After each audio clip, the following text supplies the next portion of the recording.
Hello, students. Hope you all are doing good. I welcome you all to my next lecture. And today we are going to study poetic devices which are present in the poem Prayer, which is written by G.A. Mehjur. Means Pirzada Ghulam Ahmad Mahjoor, ये इनका पूरा नाम है. Who is popularly known as Shair-e Kashmir. Who is popularly known as Shair-e Kashmir. We don't need to give any description about the poet over here. Our focus is going to be on the poem Prayer. तो इस poem में कौन कौन से poetic devices हैं वो हम इस वीडियो में और आने वाली कुछ वीडियोस में डिस्कस करेंगे. ठीक है? Apart from this, ये पोएटिक डिवाइसेस, बिफोर डिस्कसिंग कौन कौन से पोएटिक डिवाइसेस प्रेजेंट है इस पोएम में, let's just first understand what are poetic devices. Poetic devices क्यों यूज करते हैं हम पोएम में? What is the function of poetic devices? If we talk about poetic devices, they are the essential tools. They are the essential tools which the poet uses in a poem to create rhythm,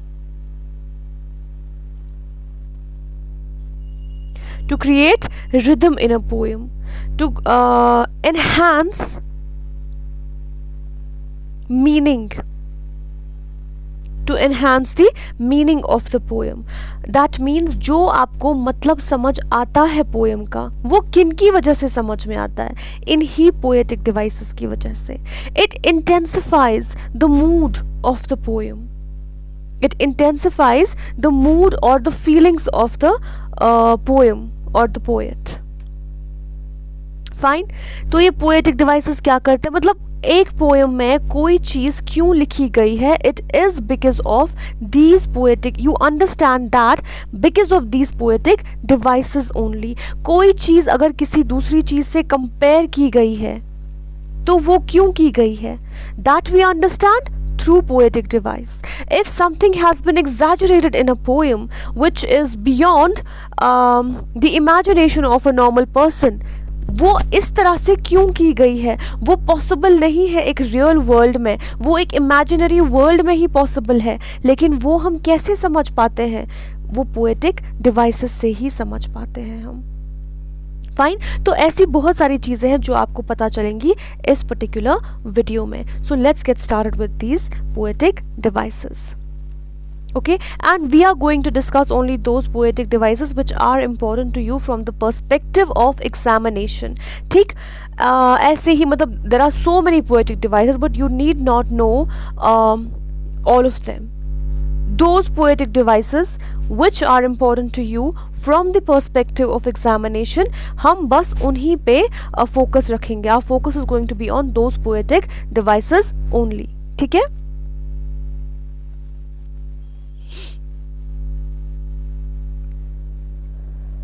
So as I said,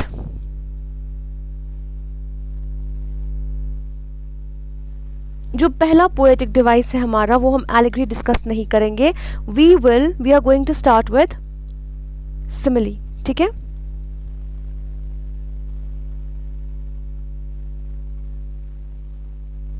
One second. Okay. Here is simile.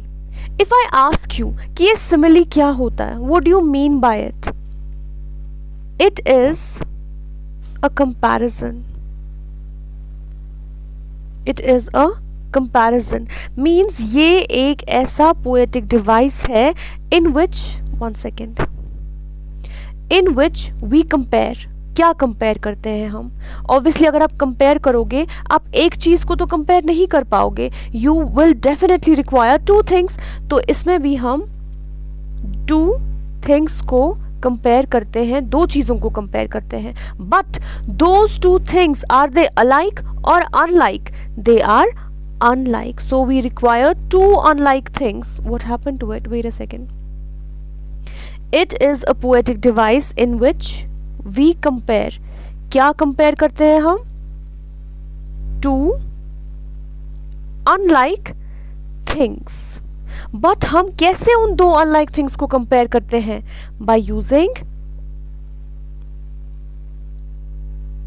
The words like as or like. So by using as or like we compare to unlike. This is what you call simile. This is what you mean by simile. क्या होता है simile? Simile is a poetic device in which we compare two unlike things by using like और as. ठीक है, दो unlike चीजों को हम कंपेयर करते हैं bye the use of like और एज, उसे सिमिली कहते हैं. होप इतना आपको समझ में आ गया. ठीक है, now let me give you example of simile. अगर मैं I won't write she, I'll simply write the girl. That girl is as beautiful as a flower. That girl is as beautiful as a flower. तो मैंने किसको compare किया है? Girl को compare किया है. किसके साथ? फ्लावर के साथ. क्या गर्ल फ्लावर है? क्या फ्लावर गर्ल है? बिल्कुल नहीं. But still I have compared these two unlike things with each other. लेकिन यहां पर मैंने क्या यूज किया है? As. Okay, in advance grammar आप कभी नहीं लिखते हो that girl is beautiful as a flower. No, as beautiful as a flower. तो इसको याद रखने के लिए इतना आप याद रखोगे कि दो बार एज यूज करना है. ठीक है, कंपैरिजन के टाइम दो बार एज यूज करना है. ठीक, तो what am I saying? I am taking the which quality am I taking into consideration? The beauty of a girl, and then I'm comparing that beauty of a girl with the beauty of a flower. ठीक है, next example. That girl is like a flower. That girl is like a flower. So यहाँ पे मैं सीधे ही बोल रही हूँ that girl is like a flower. यहाँ पर भी मैं girl और flower को compare कर रही हूँ. But I am not particularly taking any quality into consideration. So ये open ended है यहाँ पे. ठीक है, यहाँ पर मैं सीधे ही बोल रही हूँ कि गर्ल ब्यूटीफुल है. बट यहाँ पे फ्लावर भी डेलिकेट है. अगर ये गर्ल डेलिकेट है तो we can take that particular quality into consideration कि उस हिसाब से हमने इन दोनों को कंपेयर किया. ठीक है, और if the flower is beautiful, girl is also beautiful, तो यहाँ पर भी हम उस पर्सपेक्टिव से इन दोनों को कंपेयर कर सकते हैं. It completely depends upon the reader कि किस हिसाब से वो यहाँ पर कंपैरिजन करेगा और करेगी. फाइन, क्योंकि यहाँ पे कोई पर्टिकुलर क्वालिटी नहीं देके है. Okay, there are white flowers which stand for peace, isn't it? तो अगर if the girl is calm, she is quiet, she is understanding, she is very polite, तो हम कह सकते हैं उस पर्सपेक्टिव, वहाँ पर हम उस पर्सपेक्टिव को कंसिडरेशन में ले सकते हैं. And we can say the girl is like a flower. तो जहाँ पे क्वालिटी नहीं देके है वहाँ पर आप खुद से कोई भी क्वालिटी कंसिडर कर सकते हो. It depends completely upon you from which perspective you would like to compare the girl with a flower. Next example. He is as cunning as a fox. तो वो चालाक है किसकी तरह? फॉक्स की तरह. ओके, यहाँ पर मैंने he, it can be a boy or a man, जिसको मैंने फॉक्स के साथ कंपेयर किया है. Okay, he runs as fast as a cheetah. He runs as fast as a cheetah. तो ये ही यहाँ पे बॉय या मैन हो सकता है. ऑफ कोर्स ये चीता तो है नहीं, बट फिर भी मैं इन दोनों को कंपेयर कर रही हूँ by the use of as. और किस पर्सपेक्टिव से? कि he too runs fast as cheetah. I hope this much is clear. ठीक है, अब ये सिमिली द पोएम प्रेयर में कैसे यूज किया गया है? There is a verse in the poem. I'll give you the number of the verse. In the 13th verse, this is, one second, this is the 13th verse जिसमें simile use किया गया है. The line, the verse over here is, like dew, how long shall I wait for the first flash of the sun? This is the verse. अब यहाँ पे poet अपने बारे में बात कर रहा है, तभी आई लिखा है, isn't it? तो यहाँ पर पोएट ने अपने आप को किससे कंपेयर किया है? ड्यू से कंपेयर किया है, as it is written over here. In this verse, the poet has compared himself to dew. ठीक है, ड्यू पता है ना आपको, शबनम जो रात को गिरती है, तो उस शबनम के साथ, उस ड्यू के साथ पोएट ने खुद को कंपेयर किया है. लेकिन ये सिमिली क्यों है? क्योंकि उसने लाइक यूज किया है. Like dew, how long shall I wait for the first flash of the sun. I hope this point is clear. Understood? Okay, let's move on to the next one. जो next poetic device है, that is metaphor. क्योंकि इनमें थोड़ी similarity है, that is why I have started with simile and followed by metaphor. अब ये metaphor क्या होता है? ये भी poetic device है. This is known to you. इसमें क्या होता है? इसमें भी comparison होता है. So in metaphor, it too is a poetic device in which we compare. And what do we compare in metaphor? Again, two unlike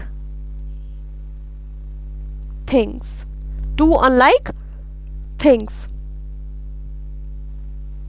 But this time without using like or as. तो simile में हम as और like use करके दो unlike चीजों को, दो unlike things को कंपेयर कर रहे थे. मेटाफर में हम दो अनलाइक थिंग्स को कंपेयर तो कर रहे हैं बट विदाउट यूजिंग लाइक और एज. इसीलिए हम बोलते हैं मेटाफर में डायरेक्ट कंपैरिजन होता है. मेटाफर में डायरेक्ट कंपैरिजन होता है. Got it? Okay, let me give you examples. If I will say he is the lion of his class. Okay, अब यहाँ पे आपकी मर्जी है. Lion is brave, isn't it? तो अगर ये लड़का ब्रेव है तो हम कह सकते हैं he is a brave boy of the class. तो हम कह सकते हैं ना उस पर्सपेक्टिव से, उस क्वालिटी को कंसिडर करके कि he is the lion of his class. अगर किसी बच्चे में अच्छा सेंस ऑफ ह्यूमर है या किसी इंसान में अच्छा सेंस ऑफ ह्यूमर है, जैसे कि एक कॉमेडियन में होता है, क्या हम नहीं कह सकते for example there is a comedian Kapil Sharma, ठीक है, और कोई इंसान है जिसका सेंस ऑफ ह्यूमर एग्जैक्टली उसके जैसा है, तो can we say that man is the Kapil Sharma of his family or of the family. Exactly we can. हमने यहाँ पे मैन को कपिल शर्मा से, दूसरे इंसान से कंपेयर किया है because of their sense of humour. या हम सीधे कह सकते हैं if we won't write Kapil Sharma, अगर हम यहाँ पे लिखेंगे जोकर. जोकर को क्या बोलते हैं? Clown. That man is the clown of the family. वो इंसान अपनी फैमिली में जोकर है. क्यों? क्योंकि उसका सेंस ऑफ ह्यूमर अच्छा है, वो दूसरों को हंसा सकता है. अब जोकर और इंसान तो दो अलग चीजें हैं, इजंट इट? हर इंसान जोकर तो नहीं होता. हर it's like they are two unlike things, isn't it? तो यहां पर हमने मैन को क्लाउन से कंपेयर किया, और किस क्वालिटी को कंसिडर करके? सेंस ऑफ ह्यूमर को. Another example of metaphor is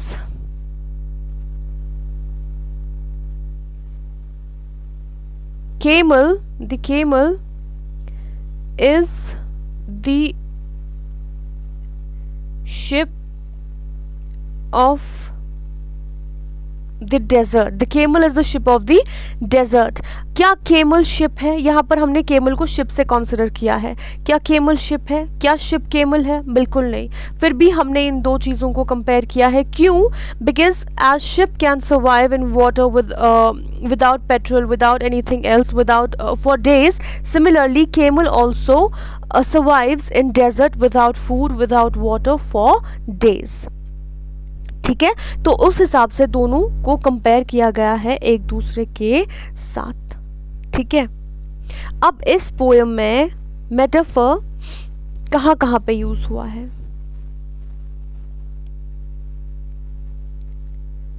Let's have a look at that.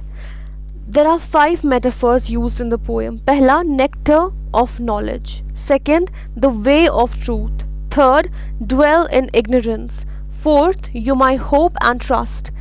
Fifth, you brought me to bloom. अब जो ये nectar of knowledge है, it is in the verse number second verse में use हुआ है। The poet makes nectar and knowledge uniform. That means nectar और knowledge को compare किया गया है। अब नेक्टर क्या होता है? It is a sweet liquid produced by flowers, और नॉलेज एंटायरली कुछ और है, isn't it? In fact, this is an abstract noun which cannot be compared with nectar. Nectar कुछ और होता है। It is a liquid which is produced by the flower. लेकिन इस लिक्विड को किससे कंपेयर किया गया है? नॉलेज से कंपेयर किया गया है। क्यों? Because one feels pleasure and sweetness by acquiring knowledge. अगर आप में नॉलेज है, आप कॉन्फिडेंट फील करते हो, you can speak about different things only because when you have knowledge. अगर किसी इंसान में नॉलेज ही नहीं है, the person become speechless, the person can not feel confident, isn't it? अगर आप में कॉन्फिडेंस आता है, अगर आप किसी चीज़ पे बोल पाते हो, अगर आपको किसी चीज़ की जानकारी है कि कोई चीज़ कैसे चलती है, कोई चीज़ कैसे बनी है, वो किस वजह से होता है? वो नॉलेज की वजह से होता है। तो इस नॉलेज से एक स्वीटनेस आपकी लाइफ में होती है, एक मिठास होती है आपकी लाइफ में। किसकी तरह? उस स्वीट लिक्विड की तरह जिसे हम नेक्टर बोलते हैं। उस पर्सपेक्टिव से नॉलेज और नेक्टर को कंपेयर किया गया है by the poet. Understood? Okay, let's move on to the next one, which is dwell in ignorance. यहाँ पे ignorance has been compared to place, which means living life without knowledge. अब यहाँ पे ignorance जो है, ignorance को ही as a place बताया गया है, एक ऐसी जगह जहाँ पे इंसान नॉलेज डेफिसिट रहता है, जिसमें नॉलेज ना हो, भटकना इस दुनिया में विदाउट नॉलेज, उसे कहते हैं लिविंग लाइफ इन इग्नोरेंस। एक ऐसी लाइफ जीना जहाँ पे आप में नॉलेज नहीं है, आप नॉलेज डेफिसिट हो। And understanding, without knowledge and understanding कि लाइफ है क्या, why do you have to how do you have to spend your life, what are the things that you have to do in your life। ऐसी कौन, आप यहाँ क्या करने आए हो दुनिया में, आपको क्यों लाया गया है दुनिया में, उस चीज़ की नॉलेज होना, अपनी लाइफ को उस तरह से स्पेंड करना, ना कि you are going to faff around, you're going to waste your time, you're going to waste your days। नहीं, जिस तरह से आपको जीना चाहिए उस तरह से जीना, उसकी नॉलेज होना, उसकी करेक्ट नॉलेज होना, राइट करेक्ट नॉलेज होना उसकी, उसे कहते हैं वो होती है असली understanding. That is the real knowledge that a person should have. और अगर वो नॉलेज नहीं है इंसान में, तो वो एक नॉलेज डेफिसिट इंसान बन जाता है, जिसे पोएट ने कंपेयर किया। तो इग्नोरेंस है, ignorance is not a place, but यहाँ पर इग्नोरेंस को क्या किया गया है? इग्नोरेंस को एज अ प्लेस बताया गया है, एक ऐसी जगह बताया गया है जहाँ इंसान ड्वेल करता रहता है, जहाँ इंसान रहता है। और किस जगह पे रहता है, कौन सी जगह बताया गया, कौन सी जगह यहाँ पे इग्नोरेंस को बताया गया है? जहाँ पे इंसान नॉलेज डेफिसिट है, जिसको नहीं पता, जिसको कोई नॉलेज नहीं है कि लाइफ कैसे स्पेंड करनी है, लाइफ का असली मीनिंग क्या है, जिसको लाइफ के बारे में कोई भी अंडरस्टैंडिंग नहीं है। Okay, The poet tries to say that one's life becomes meaningless if one places oneself at a place which is knowledge deficit. तो यहाँ पे कंपैरिजन क्या है, इग्नोरेंस को एक प्लेस से कंपेयर किया गया है. कौन सी प्लेस से कंपेयर किया गया है? A place which is knowledge deficit, जिसमें इंसान को किसी भी चीज की नॉलेज नहीं है. Hope this point is clear. Okay, next, the way of truth. The poet compares truth with the path that is of utmost importance, the path that teaches the lesson of human values. अब यहाँ पे truth जो है, it has been compared with the path. Truth को path से compare किया गया है. ठीक है, इन दो चीज़ों को compare किया गया है. That is why it is a metaphor. And it is one of the important factors. Truth जो है एक इम्पॉर्टेंट फैक्टर है, क्योंकि यही ह्यूमन वैल्यूज़ का लेसन जो है वो हमें बताता है, वो हमें सिखाता है.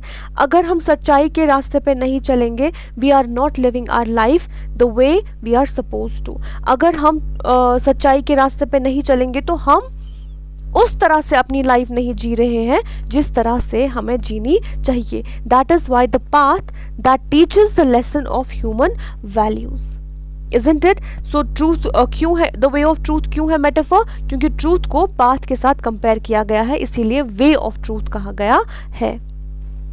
Next, you are my hope and trust. अब यहाँ पे किसको किससे कंपेयर किया गया है? पोएट कहता है, poet refers to Allah, or we can say God.